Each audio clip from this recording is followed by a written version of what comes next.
Hello everyone, in this video we're going to create a little program that calculates the area and the perimeter of a rectangle. Let's start. For our inputs, we're going to get two values, the length value and the width value of the rectangle. So let's call that length. Let's use a float because it can be any decimal value in terms of the calculation of the length of the rectangles. Grab an input and ask them for enter the length of the rectangle.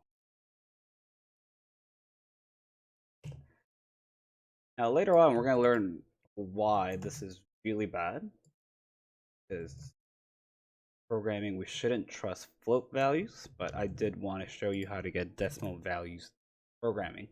So I have my two inputs. I have a length variable and a width variable. Again, they're the labels, so they're going to stay on the left side of your program. On the right side, we have an input statement with the instruction prompt inside.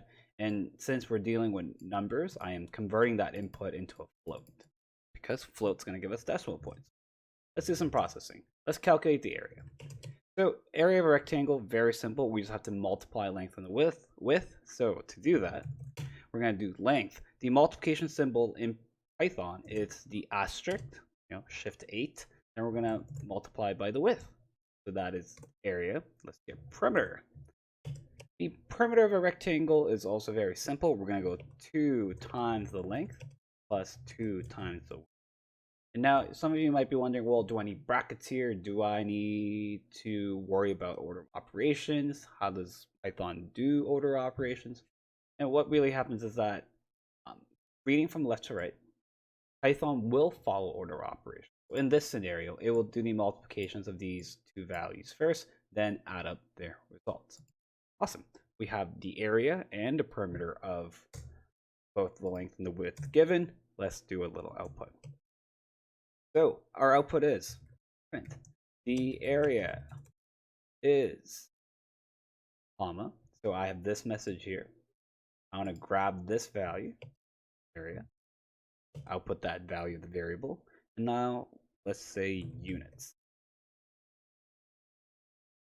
And the exact same thing for perimeters, just change up some spelling. Perimeter is perimeter units. Now let's make this a little more mathematical. Call that unit squared. Let's see how this goes. Let's click run. Length of the rectangle, let's say is 4. Width of the rectangle is 5. We should get 20 units squared.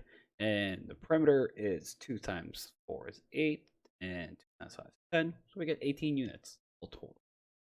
So as you can see, now we're starting to increase the complexity of our programs a little bit by adding arithmetics or mathematical operators that we can use in programming. And as we get further and further into programming, we'll be increasing the complexity of the problems that we solve. But we're going to take one little step at a time. Remember, you always want to think about the input and the processing, where in the processing, if you know that you require certain data values from the user, you want to create a variable and ask for user. If you're dealing with numbers, you should be converting to either int or floating point values. If you're dealing with strings or just text-based messages, you can leave the input alone. Anyways, thank you for watching.